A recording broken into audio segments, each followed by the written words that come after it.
తథాగత భగవాన్ Buddha Bodhisattva doctor Babasaheb అంబేద్కర్కు ప్రణామాలు తెలియజేస్తూ ఈరోజు ఈ రాయలసీమ రణగర్జనకు విచ్చేసిన మిత్రులందరూ కూడా నమో బుద్ధాయ, జై భీమ్, జై మోనాసి, జై బాబా. మిత్రులారా, ఒక సామ్రాజ్యాన్ని విజయవంతంగా నడపడానికి కృష్ణదేవరాయలకు ఆనాటి మాలమాస్టిన్లు యుద్ధవీరులు అండగా నిలబడటం ద్వారానే కృష్ణదేవరాయలు విజయం సాధించారు. బ్రిటిష్ సామ్రాజ్యాన్ని సుస్థిరం చేయడానికి ఆనాడు మహర్ రెజిమెంటు అండదండలుగా ఉండటం ద్వారానే బ్రిటిష్ గవర్నమెంట్ ఇండియాలో సక్సెస్ఫుల్గా 200 సంవత్సరాలు పరిపాలన చేయగలిగింది. కనుక మాలమాస్టిన్లు, మహర్లు ఎక్కడున్నా సరే ఆ ప్రభుత్వాలు విజయం సాధించాలంటే తప్పనిసరిగా మాలల యొక్క అండదండలు లేకుండా అది విజయం సాధించలేదన్న విషయాన్ని చారిత్రాత్మకంగా మనం అర్థం చేసుకోవాలి. ముఖ్యంగా ఈ యొక్క ఉద్యమంలో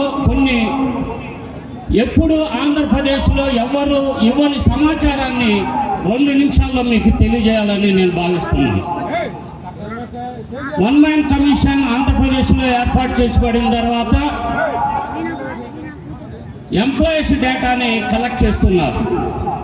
నిన్న 22వ తారీఖున ఎంప్లాయీస్ డేటాని కలెక్ట్ చేసిన తర్వాత పల్నాడు జిల్లాలో మొత్తం టీచర్ల సంఖ్య 422 ఉంటే మాలలు కేవలం 163 మంది మాత్రమే ఉన్నారు.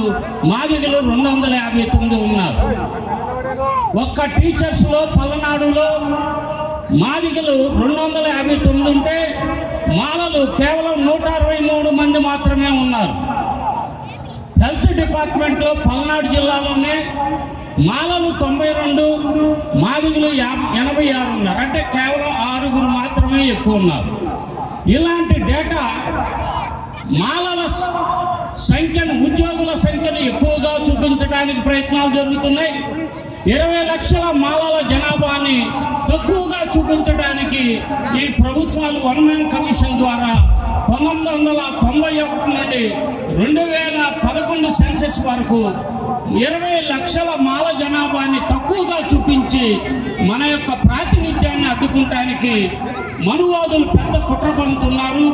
కనుక ఈ మనువాదుల కుట్రని జనాభాని తక్కువగా చూపించడం, ఉద్యోగాల్లో ఎక్కువగా చూపించి మాలలే మొత్తం దొబ్బుకు తింటున్నారన్న విషపు ప్రచారాన్ని సమర్థవంతంగా తిప్పికొట్టడానికి ఉద్యోగాలలో కూడా మాలల కంటే మాదిగలే అధికంగా ప్రయోజనం పొందుతూ కూడా మన మీద విష ప్రచారం చేస్తున్న విషయాన్ని సభ్య సమాజం ముక్త కంఠంతో ఖండించి మాలలందరూ అవాస్తవాలని ప్రజలకు తెలియచేయవలసిందిగా విజ్ఞప్తి చేస్తూ ఈ అవకాశం ఇచ్చిన మిత్రులందరికీ నమో బుద్ధాయ, జై భీమ్, జై మోనాసి, జై భారత్.